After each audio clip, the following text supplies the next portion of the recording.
மைந்தன் தூய ஆவியின் திரியேக ஆசீர்வாதம் உங்கள் அனைவரையும் ஆசீர்வதித்து காப்பதாக.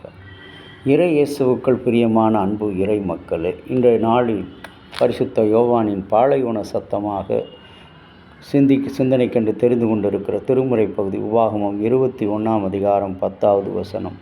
யுத்தம் செய்ய புறப்படும் போகும்போது உன் தேவனாகிய கர்த்தர் அவர்களை உங்கள் கைகளிலே ஒப்புக் கொடுப்பார். கடவுள் தம்முடைய ஊழியர்களை, ஆசாரியர்களை தெரிந்து கொள்ளும் பொழுது அவர்களை யுத்தத்துக்கு பழக்குவிக்கிற ஆண்டவராக இருக்கிறார். ஏனென்றால் இந்த உலகம் விலங்குகளால், தீயோனால் சூழப்பட்டிருக்கிற, நிறைந்திருக்கிற உலகம்.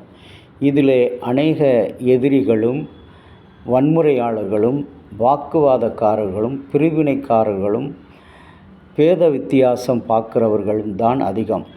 உடன் இருந்து கொண்டே உள்ளே குழி தோண்டுகிறவர்களைத்தான் நாம் உலகத்தில் சந்திக்கிறோம். இப்படிப்பட்ட நாம் இன்றைக்கு தனித்து விடப்பட்டிருக்கிறோம். தனித்து விடப்பட்ட மனிதனாக நாம் யுத்தத்துக்கு புறப்படும்போது தேவன் அவர்களை நம்முடைய கையிலே ஒப்பு கொடுப்பார் என்று சொல்லுகிறார். கிமு 27 ரோமாபுரியை ஆண்ட அக்டேவியன் என்ற மனிதர் தன்னுடைய அதிகாரத்தை எல்லாம் ஒப்படைப்பதற்காக செனட் முன்பு கூடி வந்தார். அவர் ஒரு ஆட்சியாளராக ஒரு உள்நாட்டு போரை வென்று உலகத்தின் பிராந்தியத்தின் பேரரசை போல செயல்பட்டு வந்தார். ஆயினும் அப்படிப்பட்ட அதிகாரம் சந்தேகத்துக்குரியதாக பார்க்கப்பட்டது.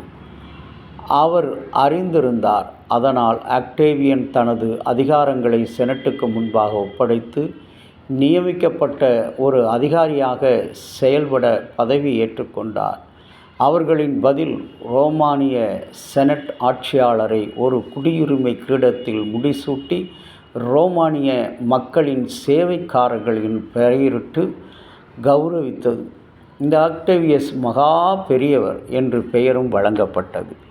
அன்பான இறை மக்களே, இன்றைக்கு கடவுள் நம்மிடத்தில் ஒவ்வொரு பொறுப்புகளை நாம் ஒரு படைப்பாளராக, புரட்சியாளராக, போராட்டக்காரராக, விசுவாசியாக, ஒரு பணியாளனாக, தலைவனாக, திருச்சபையின் மூப்பனாக, 4 மனிதர்களால் போற்றப்படுகிற பெரிய ஒரு மனிதர்களாக கடவுள் நம்மை வைத்திருக்கிறார்.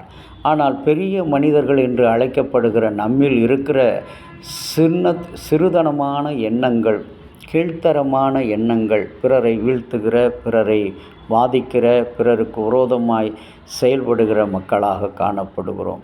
இப்படி நான் செய்யும் பொழுது எனக்கு விரோதமாக எழும்புகிறவர்களை கடவுள் எப்படி உங்களிடத்தில் ஒப்புக் கொடுப்பார்? இன்றைக்கு உக்கிரான ஊழியக்காரனாக நீங்களும் நானும் அழைக்கப்படுகிறோம். கடவுள் நமக்கு எதிராக நம்முடைய ஊழியத்தில், பணியில், குடும்பத்தில் வருகிற எதிரியான சாத்தானை நம்முடைய கரங்களில் அவர் ஒப்பு கொடுக்கிறவராக இருக்கிறார். நமக்காக அவர் யுத்தம் செய்து அவற்றையெல்லாம் அழித்து போடுகிறவராக இருக்கிறார். ஆகவே அப்படிப்பட்ட உண்மையுள்ள தேவனை ஆராதிக்கிற நீங்களும் நானும் இன்றைக்கு ஆண்டவர் சமூகத்தில் அழைக்கப்படுவது எதற்காக?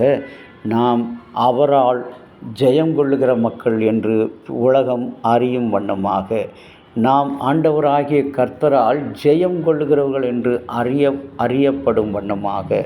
அன்பான இறை மக்களே, நாம் கடவுளுடைய கரத்தில் நம்பி விசுவாசித்து நம்முடைய ஊழியத்தை, குடும்பத்தை, பிள்ளைகளை, எதிர்காலங்களை எல்லாவற்றையும் ஒப்புக் கொடுப்போம்.